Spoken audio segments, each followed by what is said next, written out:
Hello everyone, ನಾನು ನಿಮ್ಮ ಅಂಜಲಿ ಬಲರಾಮ್. ಇವತ್ತಿನ ವಿಡಿಯೋದಲ್ಲಿ ಕೇಂದ್ರ ಸರ್ಕಾರ ಹೊಸ ಬಿಲ್ನ ಪಾಸ್ ಮಾಡಿದೆ. ದಟ್ ಈಸ್ 3 ಇಂಡಿಯನ್ ಕ್ರಿಮಿನಲ್ ಲಾಸ್ನ ಚೇಂಜ್ ಮಾಡಬೇಕು ಅಂತ. ಅದು ಯಾವ್ದ್ಯಾವುದು ಅಂದರೆ IPC, CRPC and evidence act.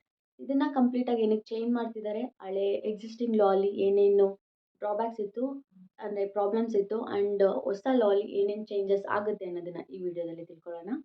ವಿಡಿಯೋಗೆ ಎಂಟರ್ ಆಗೋಕ್ಕೂ ಮುಂಚೆ ಫಸ್ಟು ಬೇಸಿಕ್ ತಿಳ್ಕೊಬಿಡೋಣ. ಅಂದರೆ IPC, CRPC and evidence act ಏನೇನು ಹೇಳುತ್ತೆ ಅಂತ. ಸೊ ಫಸ್ಟು IPC ಏನು ಹೇಳುತ್ತೆ ಅಂತಂದರೆ, ಯಾವ್ದಾದ್ರು ಒಂದು ಆ್ಯಕ್ಟ್ ಬಿಕಮ್ ಅ ಕ್ರೈಮ್, ಅದು ಕ್ರೈಮಾ ಇಲ್ವಾ, ಕ್ರೈಮ್ ಅಂತ ಡಿಸೈಡ್ ಆದರೆ ಅದಕ್ಕೆ ಪನಿಷ್ಮೆಂಟ್ ಏನು ಅನ್ನೋದನ್ನು IPC ಹೇಳುತ್ತೆ. ಆ್ಯಂಡ್ ಈಗ ಅದು ಒಂದು ಕ್ರೈಮ್ ಅಂತ ಡಿಸೈಡ್ ಆದರೆ ಅದನ್ನು ಆ ಪರ್ಸನ್ನೇ ಹೆಂಗೆ ಅರೆಸ್ಟ್ ಮಾಡಬೇಕು ಅಂದರೆ procedure of the arrest and investigation procedure ಹೆಂಗಿರಬೇಕು ಆ್ಯಂಡ್ ಬೇಲೆಬಲ್ ಅದು ನಾನ್ ಬೇಲೆಬಲ್ಲ ಇದನ್ನೆಲ್ಲ CRPC ಹೇಳುತ್ತೆ, ಅಂದರೆ code of criminal procedure. And evidence act ಯಾವುದ್ರ ಬಗ್ಗೆ ಹೇಳುತ್ತೆ ಅಂದರೆ admissibility of evidence and burden of proof ಯಾರ ಮೇಲೆ ಇರುತ್ತೆ ಆ್ಯಂಡ್ ಎಕ್ಸ್ಪರ್ಟ್ ಒಪಿನಿಯನ್, ಇದ್ರ ಬಗ್ಗೆ ಎಲ್ಲ ಎವಿಡೆನ್ಸ್ ಆ್ಯಕ್ಟ್ ಹೇಳುತ್ತೆ. ಸೊ ಇವಾಗ ನಾವು ತಿಳ್ಕೊಂಡ್ವಿ ಅಲ್ವಾ, ಅಂದರೆ IPC ಅಂದ್ರೇನು, CRPC ಅಂದ್ರೇನು, ಎವಿಡೆನ್ಸ್ ಆ್ಯಕ್ಟ್ ಅಂತಂದ್ರೇನು. ಇವಾಗ ಅದನ್ನು ಏನೇನು ಚೇಂಜಸ್ ಮಾಡಿದ್ದಾರೆ ಅನ್ನೋದನ್ನು ತಿಳ್ಕೊಳ್ಳೋಣ. ಫಸ್ಟ್ ಮೇಜರ್ ಚೇಂಜ್ ಆಗಿರೋದು ನೇಮ್ನು ಚೇಂಜ್ ಮಾಡಿದ್ದಾರೆ. ನೇಮ್ ಏನಂತ ಚೇಂಜ್ ಮಾಡಿದ್ದಾರೆ ಅಂದರೆ IPCನ ಭಾರತೀಯ ನ್ಯಾಯ ಸಂಹಿತಾ ಅಂತ ಚೇಂಜ್ ಮಾಡಿದ್ದಾರೆ. ಕೋಡ್ ಆಫ್ ಕ್ರಿಮಿನಲ್ ಪ್ರೊಸೀಜರ್ನ ಅಂದರೆ CRPCನ ಭಾರತೀಯ ನಾಗರಿಕ ಸುರಕ್ಷಾ ಸಂಹಿತಾ ಅಂತ ಚೇಂಜ್ ಮಾಡಿದ್ದಾರೆ. ಆ್ಯಂಡ್ ಎವಿಡೆನ್ಸ್ ಆ್ಯಕ್ಟ್ನ ಬಂದು ಭಾರತೀಯ ಸಾಕ್ಷಿ ಸಂಹಿತಾ ಅಂತ ನೇಮ್ನ ಚೇಂಜ್ ಮಾಡಿದ್ದಾರೆ. ನೆಕ್ಸ್ಟ್ ಬಂದು ಸೆಕ್ಷನ್ಸ್, ಏನೇನು ಸೆಕ್ಷನ್ಸ್, ಎಷ್ಟು ಸೆಕ್ಷನ್ಸ್ ಇತ್ತು, ಎಷ್ಟು ಸೆಕ್ಷನ್ ಚೇಂಜ್ ಮಾಡಿದ್ದಾರೆ, ಎಷ್ಟು ಸೆಕ್ಷನ್ ಆ್ಯಡ್ ಮಾಡಿದ್ದಾರೆ, ಎಷ್ಟು ಸೆಕ್ಷನ್ನ ರಿಮೂವ್ ಮಾಡಿದ್ದಾರೆ ಅನ್ನೋದನ್ನು ತಿಳ್ಕೊಳ್ಳೋಣ. ಫಸ್ಟು IPCಲಿ ಬಂದು 576 ಸೆಕ್ಷನ್ಸ್ ಇತ್ತು ಬಿಫೋರ್, ಇವಾಗ 356 ಸೆಕ್ಷನ್ಸ್ ಇದೆ. ಆ್ಯಂಡ್ 175 ಸೆಕ್ಷನ್ಸ್ನ ಮಾಡಿಫೈ ಮಾಡಿದ್ದಾರೆ ಆ್ಯಂಡ್ 8 ನ್ಯೂ ಪ್ರಾವಿಷನ್ಸ್ನ ಆ್ಯಡ್ ಮಾಡಿದ್ದಾರೆ ಆ್ಯಂಡ್ 22 ಸೆಕ್ಷನ್ನ ರಿಮೂವ್ ಮಾಡಿದ್ದಾರೆ. ಕೋಡ್ ಆಫ್ ಕ್ರಿಮಿನಲ್ ಪ್ರೊಸೀಜರ್ ಅಂದರೆ ಭಾರತೀಯ ನಾಗರಿಕ ಸುರಕ್ಷಾ ಸಂಹಿತಾ, ಇದರಲ್ಲಿ 484 ಸೆಕ್ಷನ್ಸ್ ಮುಂಚೆ ಇತ್ತು, ಇವಾಗ 533 ಸೆಕ್ಷನ್ಸ್ ಆಗಿ ಮಾಡಿದ್ದಾರೆ ಆ್ಯಂಡ್ 9 ನ್ಯೂ ಪ್ರಾವಿಷನ್ಸ್ನ ಆ್ಯಡ್ ಮಾಡಿದ್ದಾರೆ ಆ್ಯಂಡ್ 10 ಸೆಕ್ಷನ್ಸ್ನ ಚೇಂಜಸ್ ಮಾಡಿದ್ದಾರೆ. ಲಾಸ್ಟ್ ಬಂದರೆ ಎವಿಡೆನ್ಸ್ ಆ್ಯಕ್ಟ್, ಅದನ್ನು ಇವಾಗ ಭಾರತೀಯ ಸಾಕ್ಷಿ ಸಂಹಿತಾ ಅಂತ ಚೇಂಜ್ ಮಾಡಿದ್ದಾರೆ. ಅದರಲ್ಲಿ ಮುಂಚೆ 167 ಸೆಕ್ಷನ್ಸ್ ಇತ್ತು, ಇವಾಗ 170 ಸೆಕ್ಷನ್ಸ್ ಆಗಿ ಚೇಂಜ್ ಮಾಡಿದ್ದಾರೆ. ಏನಕ್ಕೆ ಚೇಂಜ್ ಮಾಡಿದ್ರು ಲಾಸ್ನ ಅನ್ನೋದನ್ನು ನೋಡೋಣ. ಫಸ್ಟ್ ಥಿಂಗ್ ಬಂದು ಈ 3 ಕ್ರಿಮಿನಲ್ ಲಾಸ್ ಇದೆಯಲ್ಲ, ಇದು ಎವ್ರಿ ಇಂಡಿಯನ್ಗೆ ಇಂಪ್ಯಾಕ್ಟ್ ಮಾಡುತ್ತೆ ಆ್ಯಂಡ್ ಎವ್ರಿ ಇಂಡಿಯನ್ಗೆ ಇದು ವೆರಿ ಇಂಪಾರ್ಟೆಂಟ್ ಲಾಸ್. ಈ 3 laws for the 75 years of independence ನಾವು ಇನ್ನೂ ಬ್ರಿಟಿಷರ್ ಲಾನೇ ಫಾಲೋ ಮಾಡ್ತಿದ್ದೀವಿ, ಅದನ್ನು ಚೇಂಜ್ ಮಾಡಿಲ್ಲ. And after 75 years of independence ತುಂಬ ಚೇಂಜಸ್ ಆಗಿದೆ ಇಂಡಿಯನ್ಸ್ ಲಾಸ್, ಅಂದರೆ nature of crimes, method of crimes and criminals ಎಲ್ಲರೂ ಚೇಂಜಸ್ ಆಗಿದೆ. ಲೈಕ್ 75 ಇಯರ್ಸ್ ಮುಂಚೆ even anybody have thought that cyber crime ಅಂತ ಒಂದು ಕ್ರೈಮ್ ಬರುತ್ತೆ, ಆ ಥರ ಇಲ್ಲ ಅಲ್ವಾ. ಸೊ ಇವಾಗ ಹೊಸ ಚೇಂಜಸ್ ಆಗ್ತಿದೆ ಸೊಸೈಟಿಲಿ ಅಂದಮೇಲೆ ಹೊಸ ಲಾನ ತರೋದು ಅವಶ್ಯಕತೆ ಇದೆ. ಸೊ ಯು ಕ್ಯಾನ್ ನೀವು ಅನ್ಕೋಬೋದು, ಅಂದರೆ ಇರೋ ಲಾಸಲ್ಲೇ ಅಮೆಂಡ್ಮೆಂಟ್ ಮಾಡಿ ಚೇಂಜಸ್ ಮಾಡಿ ಅಥವಾ ಮಾಡಿಫೈ ಮಾಡ್ಬೋದಿತ್ತಲ್ಲ, ಏನಕ್ಕೆ ಹೊಸ ಲಾನೇ ತೊಗೊಂಬಂದರು ಅಂತ.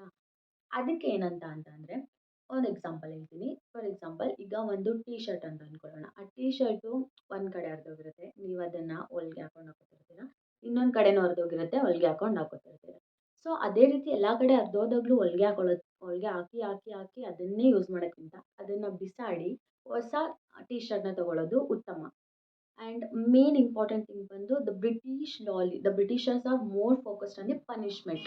ಅವರು ಪನಿಷ್ಮೆಂಟ್ ಕೊಡೋದ್ರ ಬಗ್ಗೆ ಜಾಸ್ತಿ ಫೋಕಸ್ ಮಾಡ್ತಿದ್ರು rather than the justice. But new laws ಏನು ಬರ್ತಿದೆ ಅದರಲ್ಲಿ that laws are focusing on the justice rather than the punishment. ಹಂಗಂದ್ರೆ ಇದ್ರಲ್ಲಿ ಪನಿಷ್ಮೆಂಟ್ ಇರಲ್ಲ ಅಂತಲ್ಲ, ಪನಿಷ್ಮೆಂಟ್ಸ್ ಇರುತ್ತೆ, ಬಟ್ ವಿಕ್ಟಿಮ್ ಯಾರು ಇರ್ತಾರೆ ಅವ್ರಿಗೆ ಬೇಗ ನ್ಯಾಯ ಸಿಗಬೇಕು ಅನ್ನೋದು ಈ ಹೊಸ ಲಾದು main objective. So okay, next ಏನಕ್ಕೆ ಏನು ಪ್ರಾಬ್ಲಮ್ಸ್ ಇತ್ತು ಅಂದರೆ ಏನು ಡ್ರಾಬ್ಯಾಕ್ಸ್ ಇತ್ತು ಓಲ್ಡ್ ಲಾಸಲ್ಲಿ ಅಂತ ತಿಳ್ಕೊಳ್ಳೋದಾದರೆ, ಓಲ್ಡ್ ಲಾಸ್ ಆರ್ ಮೋರ್ ಅಂದರೆ ಬ್ರಿಟಿಷರ್ ಮಾಡಿದ್ದು, ಅವ್ರ more focused on the punishment rather than a justice. And ಅದು ಜೆಂಡರ್ ನ್ಯೂಟ್ರಲ್ ಇರಲಿಲ್ಲ ಆ್ಯಂಡ್ ಕೊಲೋನಿಯಲ್ ರೆಫರೆನ್ಸ್ ಇತ್ತು ಆ್ಯಂಡ್ ಸ್ಕ್ಯಾಟರ್ ಸ್ಟಚ್. These are the drawbacks of the existing loss.